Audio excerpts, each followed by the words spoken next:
Hello and welcome back to the channel. Thanks for stopping by for yet another video. I do appreciate that, and as always, I appreciate you. So what we have here says Thomas fire threatening hundreds of homes as powerful winds batter Santa Barbara. So unfortunately, in today's update, this fire has grown. In a video I put up yesterday, I talked about how it's possibly going to get even larger because they were expecting winds to continue through Friday.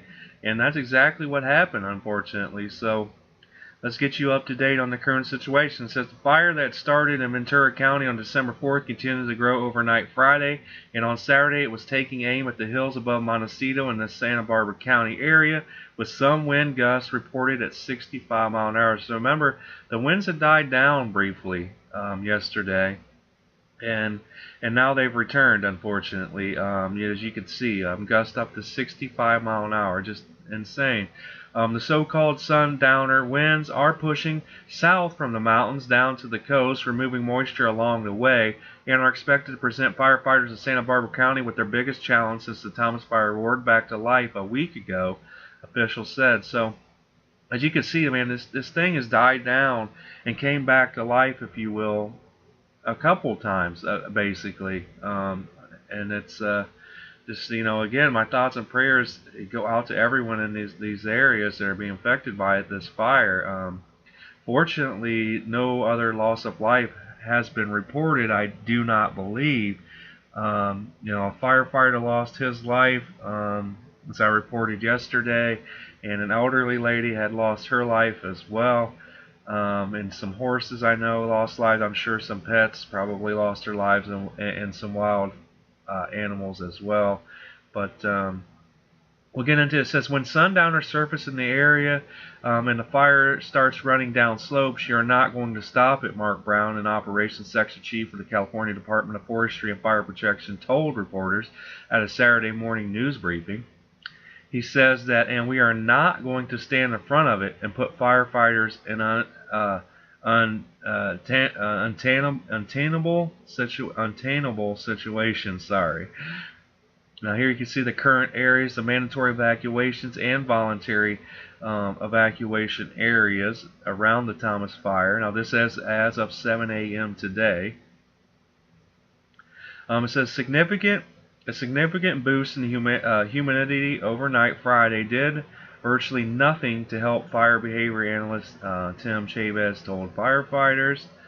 One of the other characteristics of the strong downslope winds is its rapidly and abruptly scours the marine layer out of the coastal plain. One fire commander told crews to plan on getting your butt kicked basically Saturday. The northerly offshore winds are blowing at a steady 29 miles an hour and could drive the fire to the coast, said Tom Fisher, a meteorologist with the National Weather Service. The wind event should last until 6 p.m. Saturday and then gradually subside in Santa Barbara County, he said. Crews then will have to shift their focus to Ventura County, where the northern edge of the fire is moving east, and red flag conditions are expected to remain in place until Saturday night. Winds in this area are gusting up to 55 miles an hour. The Thomas fire is now the third largest fire in California's history since accurate recording began in 1932. The fire has now scorched 259,000 acres as of Saturday morning. The westernmost edge of the giant Thomas fire was in the north-south canyon drained by San Ysidro Creek. An army of firefighters was trying to keep the fire away from homes. But if the blaze reaches the canyon and the winds breathe new life into the flames, there is nothing to stop it from racing into the foothill homes of Montecito, Brown said. Now, it seems like they may, even though it don't sound like it, it says that while the containment is at 40%, officials said the northwestern edge of the massive inferno was still very dangerous. Now, yesterday I believe it was at 35%. So I don't understand how this fire grew, got bigger, yet they have it more contained. I'm not real sure how that works. I'm no expert, but that's what they're saying. So it says firefighters have smothered the hills with hundreds and thousands of gallons of fire retardant in an attempt to keep embers from igniting, spot fires, and to keep flames at bay. Some hillsides have been intentionally denuded above Montecito, Summerlin, and Carpinteria, including in Romario and Toro canyons, to limit the potential damage. The fire is out in much of those areas, which are now protected by established containment lines. So, I mean, I guess they are making progress in some areas. Authorities were most concerned about the flames around San Isidro Creek overnight. He said there was a limit to how much flammable vegetation could be burned in a controlled manner before the fire arrived at the canyon. It would have been too risky to attempt a controlled burn there during days of stubborn winds, because of the fire would sprinkle dangerous embers throughout the communities and to the south and west, Brown said. So it says at some point Saturday morning, when the spotters on mountaintops alert crews blew that the winds are coming below, that the winds are coming, firefighters were cleared out and had to wait to see whether their preparations were enough.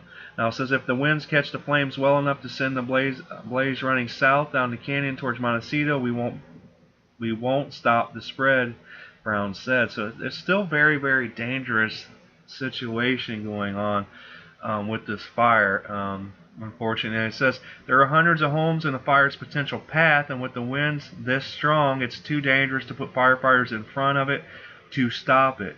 They would have to watch the fire pass by from designated safety zones, then attack it from behind. So essentially what they're saying is, if these winds continue, they're not going to stop it from coming to you in whatever area you may be in. You know what I mean? I'm being hypothetical here. I don't know where they're headed, basically. But what I'm saying is, they're not going to stop it from going where it's going. They're going to try and fight it from behind.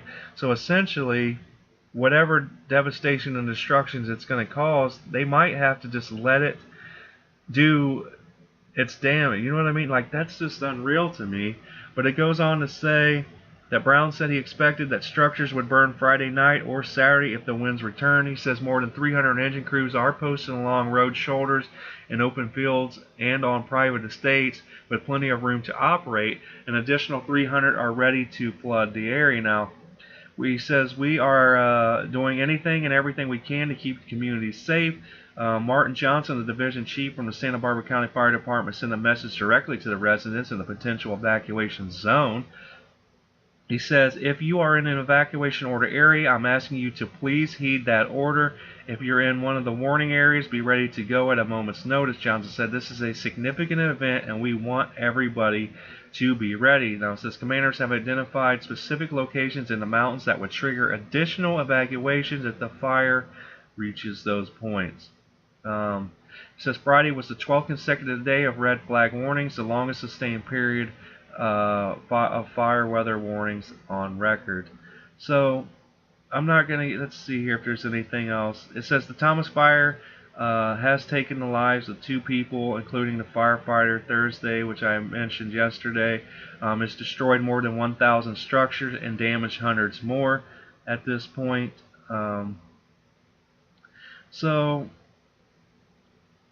And it says firefighters estimate the blaze has cost an estimated $96.9 million to fight, and there was an estimated 8,300 firefighters battling the fire Friday. So there you have an update on the Thomas fire. Again, it's weird because this thing is growing, it's getting larger, and yet they're trying to say that they're getting it more and more contained.